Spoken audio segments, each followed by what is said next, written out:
majestad está. Él, ahora beato, José Antonio Plancarte. Es siervo de Dios, José Antonio Plancarte y la Bastida Abad. Sí. Él aquí estuvo en ese momento de la coronación, Era hermana. una sacristía entonces y pudo ver la coronación de aquí. Y esta sacristía que recién restauraron, Sí. en este día maravilloso de la coronación, ¿puedes narrarnos lo que se vivía en ese día en 1895? Pues creo yo que después de 9 años de trabajo, de promover el culto de María de Guadalupe, de llegar a los corazones de los mexicanos para, pues yo digo, forjar en el alma del mexicano a María de Guadalupe con nuestra madre, como nuestra reina. Ella es la que nos salva, ella es la que nos lleva a Jesús. Recuerdo que le decía aquí a Kimberly que María de Guadalupe es la presencia evangelizadora de Jesús. Entonces, de 9 años de preparación para la coronación, por eso se forjó también la unidad. Pero decías que él preparó un catecismo. Ah, bueno, en 1886, el padre Plancarte, cuando ya lo nombran, porque tenemos la carta del nombramiento del arzobispo, cuando lo encargan de las obras de restauración, elabora un catecismo guadalupano, chiquito, dando a conocer a la Virgen Santísima con la idea, con la finalidad de poder colectar dinero en toda la República, ¿verdad? Entonces, el primer trabajo que hace Plancarte es un catecismo. Fíjense cómo desde un principio es dar a conocer a María de Guadalupe como madre y reina de los mexicanos. Y ahora que vives en Roma, hermanita, porque ella desde el apoyo a la causa de la canonización de San Juan Diego, pues ha estado viviendo en Roma, estudiando en México y en Roma. Sí, estoy en Roma como postuladora de la causa del padre Plancarte.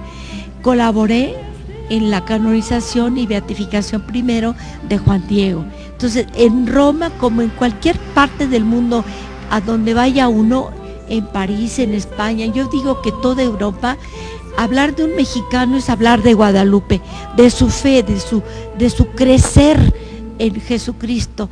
Y es notable de veras cómo nos reconocen inmediatamente. Guadalupe le sale a flor de boca el nombre de Guadalupe, y eso se nos refresca a nosotros el alma, porque nos hace pensar: Jesús, Señor, Salvador de los hombres, sigue dando la paz, sigue dando la salvación a nuestro país.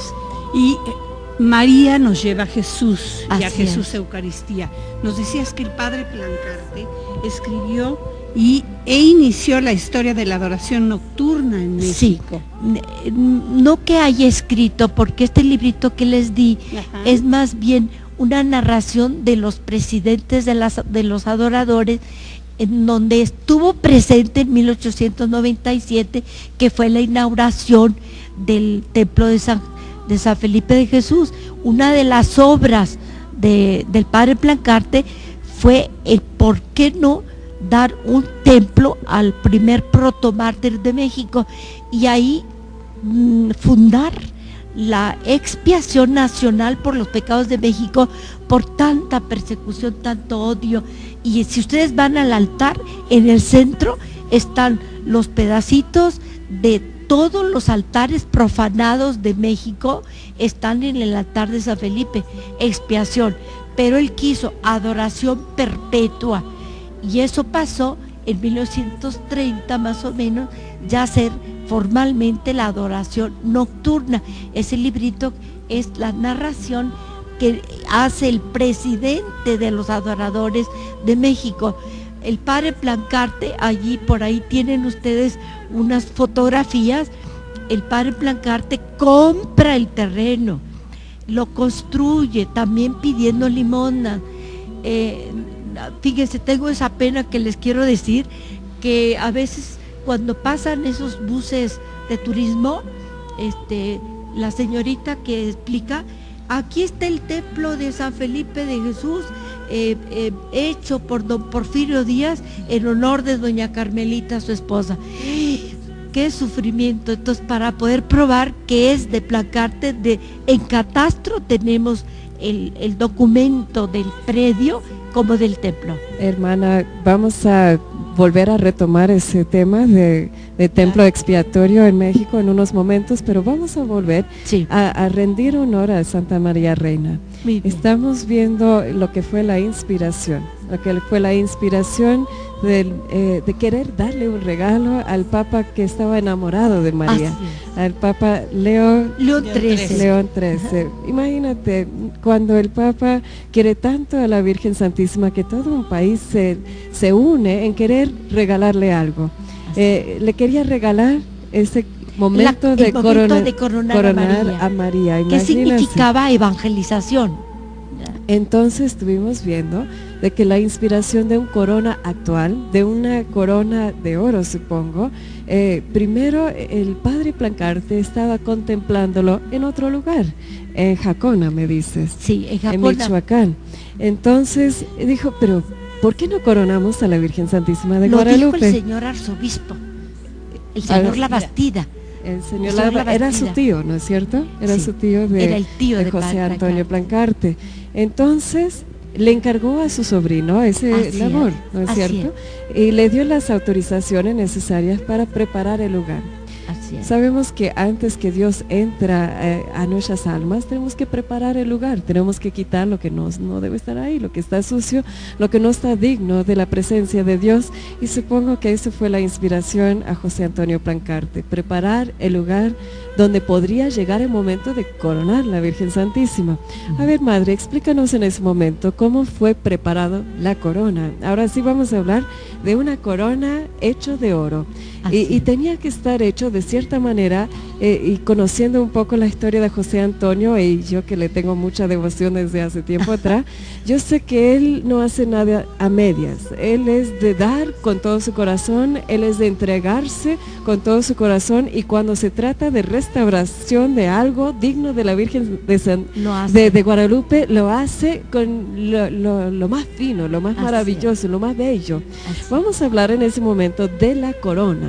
De la corona que en aquel tiempo fue, imagínate, yo nada más me pongo a imaginar cómo era el momento que llegó como para poner esa corona sobre la imagen, no encima de, sobre la imagen de la Virgen Santísima de Guadalupe. Madre, explícanos, ¿de qué estaba hecho la corona? Bueno, ustedes verán en la pantalla. Ahí está la corona, ¿La corona se encuentra dónde? ¿En un museo? La corona está ahorita en la sala del tesoro de la Basílica Nueva, y nosotros aquí tenemos la fotografía, y esta corona fue sujeta a concurso, hubo varios proyectos, entonces fue aceptada esta que tenemos y la mandaron a hacer a París.